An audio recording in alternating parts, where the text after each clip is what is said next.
končan je obračun v Kidričevem, poraz 4-1. Začeli ste dobro, kaj je šlo potem narobe? Zdelo se je, da nekako nimate pravega odgovora na izjemno razpoloženega Tahira. Ja, res je, po prvem zadetku smo bili enostavno predaleč od igralcev. Nismo bili dovolj agresivni, tako kot je trener zahteval.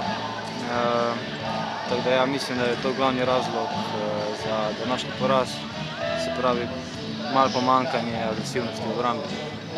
Malce z grenkim priokusom greste verjetno na ta odmor zaradi tega zadnjega poraza, toda vendarle ste ta prvi del sezone končali v zgornjem delu lestvice, kar je zagotovo pozitivno ocena.